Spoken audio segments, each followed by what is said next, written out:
The spirits call this one, I Remember You.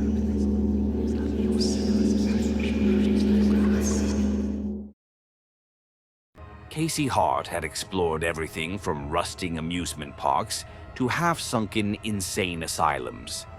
His YouTube channel, Decay Creep, had grown popular with those who loved his cinematic approach to urban exploration and a voiceover style that gave every decaying ruin the feel of haunted poetry. But he'd never found anything like the Sootwright house. It was a local legend in Greybridge, a crumbling two-story colonial hidden in a grove of black-needled pine trees, deep behind a stretch of overgrown development land. Developers tried to clear the area years ago, but equipment failed, records were lost, and stories whispered of workers going missing. So the house sat, hidden and rotting, like a scab the town didn't want to scratch. Casey wasn't there for ghosts. He was there for views, creepy history, atmosphere. But when he squeezed through the warped cellar door and entered the pitch-black basement, he immediately felt something different. The air was heavier. Not moldy like most old places, just thick, like breathing through gauze. The house groaned with every step. His boots disturbed layers of untouched ash that coated the floor like snow. Walls sagged with time. A fireplace sat at the far end of the basement, oddly intact, though the stone was blackened and cracked like old bone. It was there he found the book. Half buried between the hearthstones, its leather binding stuck between the crumbling mortar. He tugged gently. It came free with a soft sigh of dust. No title on the cover, just old leather burned at the corners. The lock had long since rusted off. Casey filmed himself opening it. Inside, the writing was in an ornate, looped hand. The ink had faded to a reddish brown. He flipped a few pages. No chapters, just accounts, stories. They seemed like journal entries, testimonials, even confessions. No author named. He read the first few lines aloud. As he did, the wind picked up outside. He paused, glanced over his shoulder, but there was no one there. He read more. Greybridge, 2017. Halloween night. It was supposed to be one last thrill before graduation. The Sootwright house, once boarded up and condemned, now sat like a rotting tooth at the end of Finch Street. The neighborhood had moved on, gentrified around it, yet the house remained untouched, just a burnt-out corpse of a structure hidden behind overgrown hedges and sagging caution tape. No one lived there. No one even dared mow the lawn. But that's exactly what made it perfect. "Dude," said Tommy, pushing the gate open with a rusted creak. "Tell me this isn't the sickest place for a Halloween rager." Amber, his girlfriend, rolled her eyes, but followed. Kia, Jesse, and Morgan trailed behind, carrying bags of snacks, cheap vodka, and a Bluetooth speaker blasting old-school metal. The sun had barely dipped behind the trees, but the shadows were already thick around the house, and someone, probably Kia, joked, "Let's summon a ghost before shots." The inside of the house was dusty, warped, and freezing. Wallpaper peeled in strips.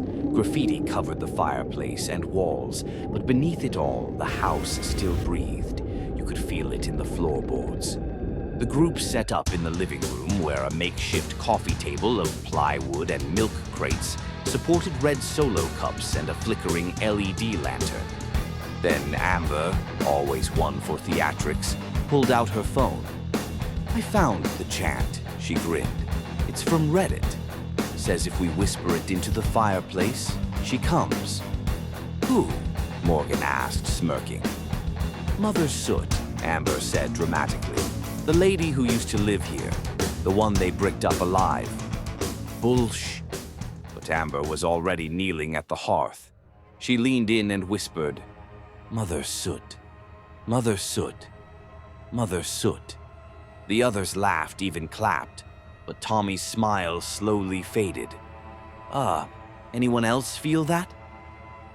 A cold draft swept through the room. The LED flickered, sputtered, and died. Then came the sound, a rattle in the walls. Kia wandered upstairs to find a bathroom. She was buzzed, giggling to herself as she snapped a selfie in a cracked mirror, unaware of the faint black dust collecting around her collar. She started coughing, lightly at first, then deeper, raspier. Her eyes watered. She stumbled down the hall, breath hitching. She tried calling for the others, but couldn't get the words out. The wallpaper puffed out like something breathing behind it. And then it split. From the shadows, a hand, black, charred, and clawed, wrapped around her face and dragged her backward into the wall. The only trace of her was a smear of ash down the hallway. Back downstairs, Jesse was dancing alone, earbuds in, swaying to something no one else could hear. He didn't notice the others calling for Kia, didn't hear the rattling in the ceiling above him. The fireplace had reopened. He bent to pick up a dropped cup. When he stood, a woman was behind him, tall with a funeral veil made of cobwebs and eyes like burnt-out coals. He froze. She didn't move until he exhaled sharply in fear. That was all she needed. Her hand shot forward and sank into his chest, fingers spreading like smoke through his lungs. When the others found him, he was propped up in the corner, his mouth stuffed with ash, ribs broken outward like something had crawled through. Morgan had gone looking for Jesse, annoyed at the game being taken too far. Upstairs, she found Kia's phone buzzing under a pile of dust. Then she heard it, her mother's voice. "Morgan, honey, are you there?" She turned, stunned. "Mom? I'm behind the wall," the voice said. "I need you to help me out." Morgan crept closer to the peeling wallpaper, hands trembling. She pressed her ear to the surface. The wall pulsed like flesh, then split. Teeth, not hers, not human, bit down. When Tommy found her minutes later, only her phone remained, screen cracked, a smear of blood across a final message. "Do not listen. Don't breathe." Now it was just Tommy and Amber. They barricaded themselves in the kitchen, the door wedged shut with a fallen chair. Amber was panicking, whispering, "What the hell is happening?" over and over. Tommy tried making an emergency call, but his phone died mid-dial.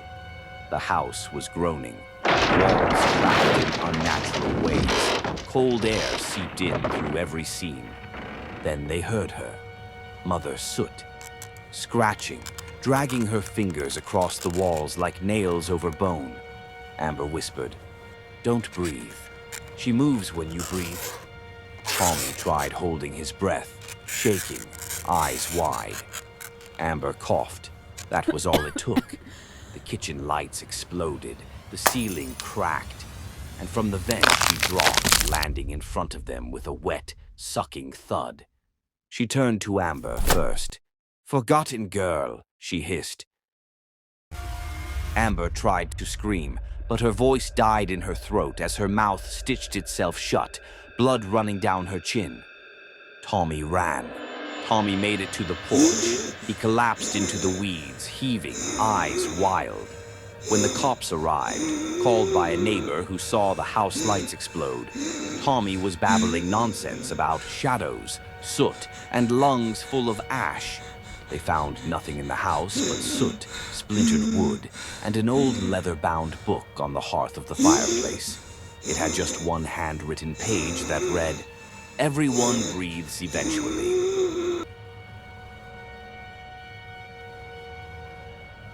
Casey peeled his eyes away from the strange book. He had been so enthralled with the first entry that he had forgotten to finish reading it aloud for his faithful viewers. "This is incredible," he murmured. A YouTube gold mine. The air in the basement cooled, dropping fast. Breath steamed in front of his face. Somewhere above, a door creaked open on its own. Still, he kept reading. Graybridge, 1964, Finch Street, the Sootwright house. The Sootwright house sat at the end of Finch Street, its weathered exterior barely visible beneath a dense canopy of ivy and the tall skeletal trees that lined the road. For years, the house had been abandoned, save for the whispers that lingered in the crumbling walls. Its story was buried beneath a thick layer of dust and soot, as thick and silent as the house itself. The townsfolk whispered about the fire, the children, the curse. But to Edward and Clara Morgan, it was nothing more than a charming fixer-upper, perfect for their growing family. They had heard the rumors, of course. Who hadn't? But they dismissed them, just old stories from a town too frightened to move on. They had no time for superstition. The house was too perfect, too cheap. They signed the papers, and by early autumn, the Morgans began their renovations. Entry 1. The first night, the renovations started with the kitchen. The floors were ripped up, the cabinets torn out, and the walls stripped down to the studs. Edward, a tall man with broad shoulders and a scruffy beard, worked tirelessly from dawn until dusk, his sweat mixing with the dust of decades. Clara, his wife, was no stranger to hard work, but it was her growing unease that made her more hesitant with each passing day. The walls felt wrong, too thick, too oppressive. The corners of the house seemed to vibrate with a low hum, like a pulse beneath the floorboards.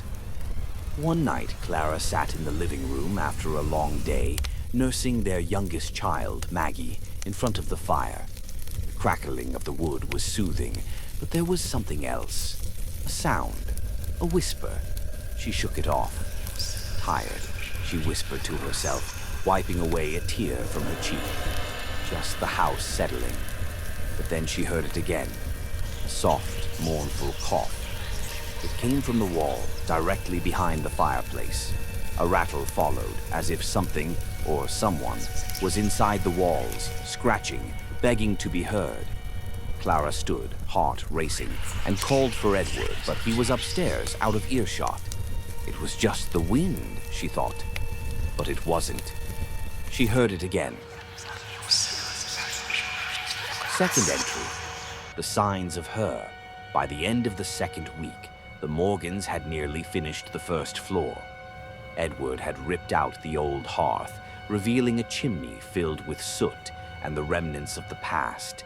The air in the house grew colder, even though it was late summer, and the family started to notice it. The children, Sarah and Ben, had started complaining about odd dreams. Dreams of dark figures crawling in the shadows, of whispers in their rooms. Sarah, the eldest, had begun talking about a woman who visited her at night. A woman with eyes as black as soot and hands like dried branches. The woman would stand at the foot of her bed, whispering softly, "I remember you." One night, after another unsettling sound echoed from the walls, Clara found herself standing before the boarded-up fireplace. She ran her fingers along the wood, tracing the cold edges, feeling a strange pull. There was something behind it. Without thinking, she grabbed a hammer and chisel, tearing into the boards with a feverish determination. The moment she broke through, a gust of cold air swept out from the crack, carrying with it a wave of thick, black dust.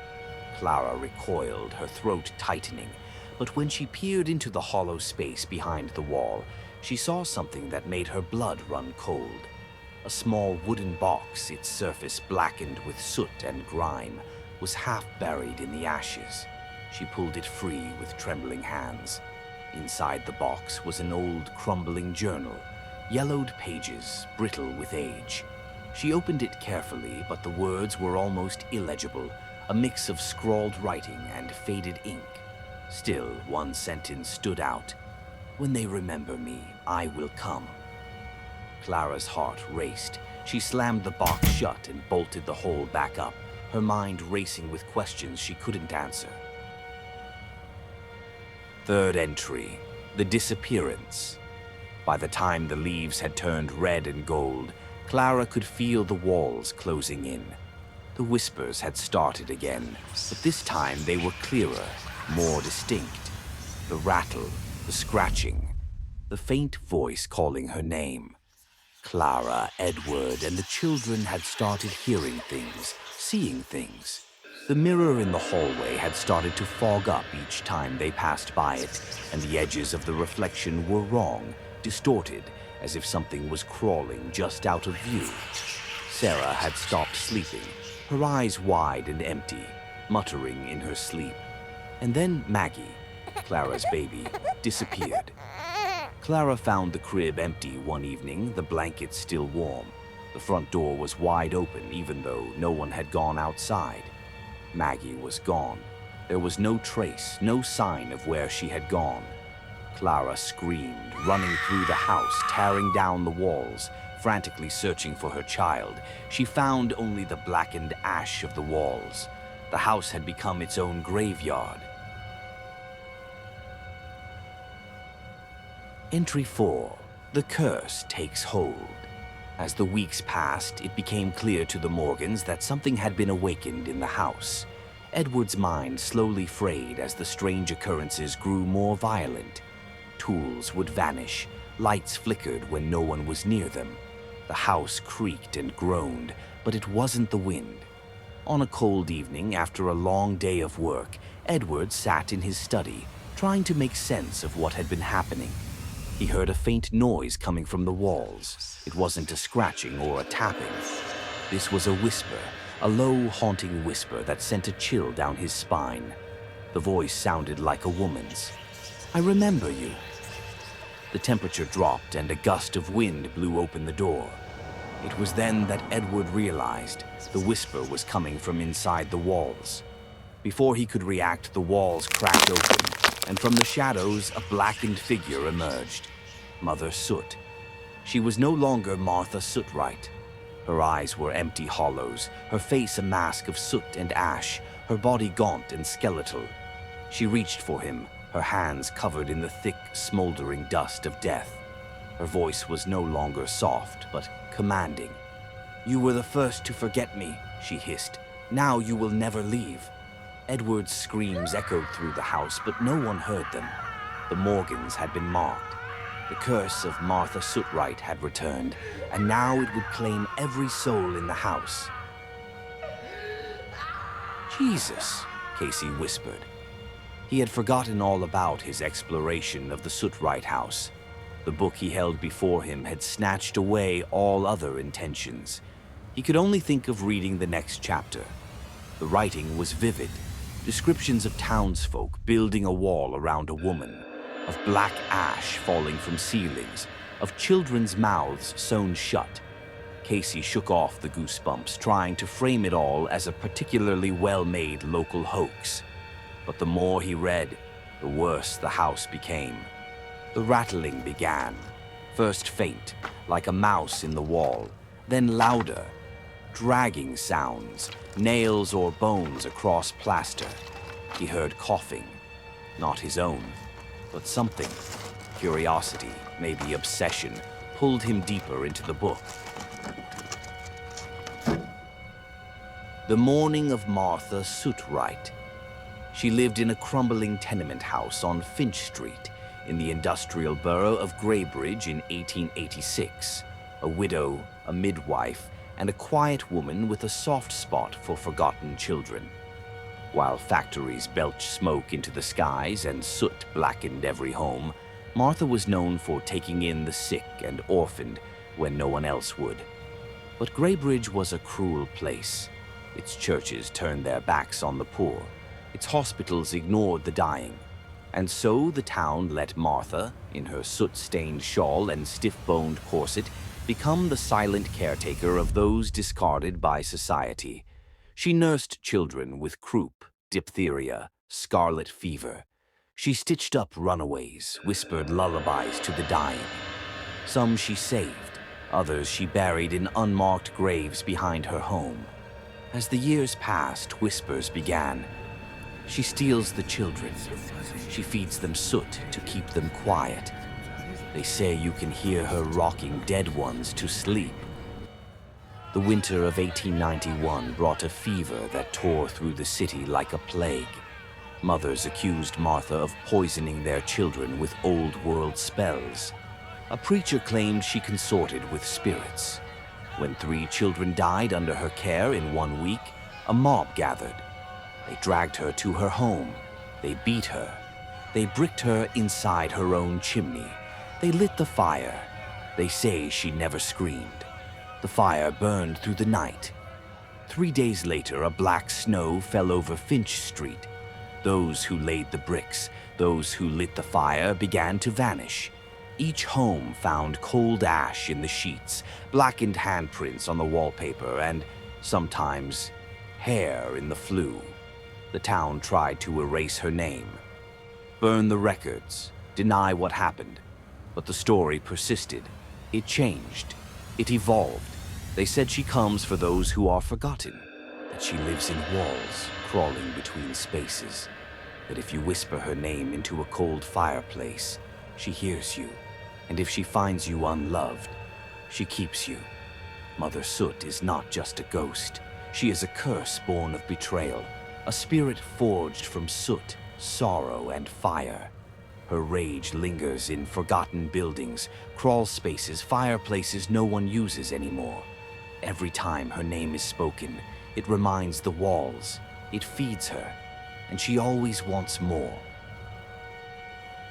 Greybridge, 1891, 3 days after the fire. The snow came early that winter, but it wasn't white. It fell from the sky in flecks of black and gray, coating the crooked rooftops of Finch Street in soft, sooty layers. It left streaks on windows. It got in the mouths of children who tried to taste it, thinking it was snow. It wasn't. First was the bricklayer Albert Pritchard laid the last brick himself. He had been the one to suggest they seal her in. A quick fix for a slow evil, he'd said to the preacher. Afterward, he couldn't sleep. Every time he closed his eyes, he heard scratching in his walls. He told himself it was rats in the rafters. As he sat one night, hunched over a cold meal in his work shed, he coughed up a puff of ash. He wiped his mouth with the back of his hand and saw something move in the hearth behind him. Not flame, but fingers. Blackened, cracked nails. Reaching. He turned too slowly. His body was found the next morning, stiff with terror, lips sewn shut with black thread. The brick wall behind him was split in half. Next was the preacher Reverend Hadley. He told his flock that the Lord will forgive us, for we root out evil in his name. But he kept glancing at the empty front pew, where little Thomas Griggs had once sat before falling sick. He died in Martha's care. So had his brother. So had 3 others. That night, the Reverend woke to the sound of a child crying inside the walls of his rectory. He called out. He banged on the plaster. "Who's there?" he whispered, lantern trembling in his hands. He heard a lullaby. It was the tune Martha used to hum. And then, the walls cracked open like ribs. He didn't scream. He couldn't. They found him 3 days later in the confessional. Ashes poured from his mouth, his throat blackened, his eyes sealed with soot. Last was the widow Griggs. She had screamed the loudest at the mob, shouting, "Burn her! She cursed my sons!" But she hadn't told anyone the truth. Her boys were already sick before Martha took them in. She had begged the midwife to save them. When they didn't recover, she lied, to save herself the shame. She started the riot. Now she was alone. The night after the preacher died, she heard her sons laughing in the chimney. She sat frozen in her rocking chair, eyes wide, hands trembling. She called their names. She even reached toward the hearth. The fire lit itself, and something stepped out of it. After 3 deaths in as many days, the mayor of Greybridge issued a proclamation. Let the matter of Martha Sootwright be buried. Do not speak of her again." The townspeople obeyed. They sealed off her home with iron bars and Bible verses. The children were told she was a fairy tale. The records were burned. But in secret, the story was already spreading. They said her spirit moved through the flues, the pipes, the hollow spaces, that she listened through soot, that she whispered lullabies before she came, that her nails dragged across the walls like knitting needles across skin, and every year on the day of her death, ash falls. Just a little, just enough to remember.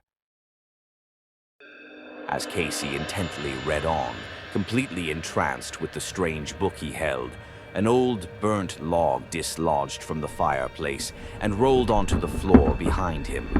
The sudden sound startled him so much, he let out a choked scream, fell backwards, then immediately jumped to his feet, his heart racing. He backed away from the fireplace, holding the book tight to his chest. He settled his nerves and decided it would be best to finish the book in another room. A room devoid of fireplaces, he mused to himself. He climbed the stairs, flashlight flickering. He wanted to read more in better light. The living room was warped and heavy with dust, but intact. An old rocking chair sat in the corner, slowly creaking, though no one was in it. He sat on the floor, the book resting on his knees, and kept reading. The final story was not a story. It was a journal entry. Martha Sootwright, 1891. I remember the children. Their breath rattled like paper in the wind, their cheeks warm with fever. I held them close, wrapped in what little linen I had left, sang them songs from a mother I barely remembered myself. They never had names, not from the town at least. I gave them names. I stitched them into little quilt corners, carried them through storms, buried them in soil that did not want them. They were all I had, and they left me, one by one. It started with a boy named Thomas, the Griggs' youngest. His mother said he was just tired, but I saw the rash, the wheeze. I begged them to bring him to the doctor, but they didn't. They waited until it was too late, so they gave him to me. He died in my arms 2 nights later, breath fading like the last candle in my window. And that's when the whispers began. Witch. She took him. She feeds them soot and keeps them quiet. They never saw the blood I coughed into my apron. They never saw how I screamed when he stopped breathing. They only saw that I lived and he did not. 3 more children came within a week, all of them burning with fever. All of them left at my doorstep like garbage. I did what I could. Tea, steam, herbs. I wrapped their little limbs in damp cloths and sang lullabies through the night. But I could not stop death. Not anymore. And death doesn't just take children. It takes blame. The church bell rang. That's how I knew it was time. The preacher stood on the stoop of his chapel with a torch in hand and a prayer on his lips. Let us purify the rot, he said. They dragged me from my home. I fought, I screamed, but they would not hear me. Women turned their faces, men threw stones. I saw Griggs, the boy's father, spitting at the ground near my feet. They didn't speak to me, they just built the wall, brick by brick. I screamed when the first mortar line sealed off the light. When the last brick closed the hearth, I did not scream. I sang. I sang for every child they left to die. And then the fire started. I felt nothing at first. Then the fire found my breath, my lungs, my skin. But something kept me awake. Not alive, but awake. As the flames curled around my body, as the heat cracked my bones, I sank into the ash. Not into death, into the walls. I became part of them. I heard their prayers, I heard their breathing. I heard their children crying at night. They tried to bury me, but they whispered my name when they thought no one was listening. They gave me power. Every cough, every breath, every forgotten child. It fed me. I do not haunt the house. I haunt the guilt. And now, when they breathe, I move. When they forget, I remember. When they whisper, I come. Call me ghost, call me witch, call me Mother Soot, but do not call me forgotten, because I remember you, and now you will remember me. As Casey read the last words of Martha Sootwright, he slowly closed the book, his mind racing, trying to make sense of what he'd just read. Behind him, quietly, the once empty wall shifted, reshaped itself, twisting reality and brick into a familiar shape. The newly formed fireplace behind him ignited, a slow rising flame, burning without fuel, casting long shadows that danced and twisted across the walls. He spun around and saw her for the first time. A tall figure stooped beneath the beams. Black funeral garments clung to a skeletal frame. Her face was a mix of human and soot, cheekbones hollow, mouth sewn shut with fine black thread, hair long, matted, slick with ash. Mother Soot. She reached a hand out, not quickly, slowly, like she knew he couldn't move. He ran. The front door wouldn't budge. Windows were bricked over. He fled upstairs into a hall that twisted in ways it hadn't before. The layout of the house changed as he moved. Every breath echoed, and every time he coughed, she got closer. He ducked into a bedroom, slammed the door, barricaded it with a broken dresser. His flashlight was dead.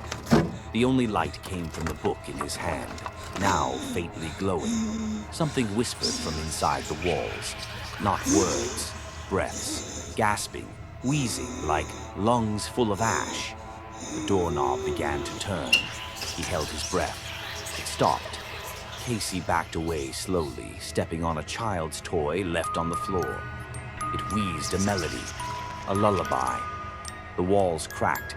Mother Soot crawled from the ceiling upside down, her mouth slitting slightly as if straining to scream. Casey threw the book at her. She caught it, hugged it to her chest. The moment she touched it, she howled, not with her voice, but with the house. The walls trembled. Ash poured from the vents. A wave of soot engulfed him. He blacked out. 1 week later, Casey's footage uploaded automatically. 20 minutes of silent exploration, then glitches, breathing, screams cut short. At the end, just a still frame, the fireplace, and the book.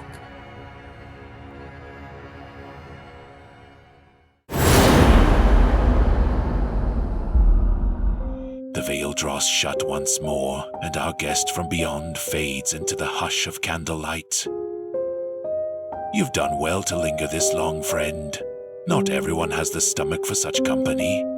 But should you ever feel that cold breath on your neck, or hear a whisper that don't belong to the living, just return here to the Seance Society, where the dead speak and the living listen.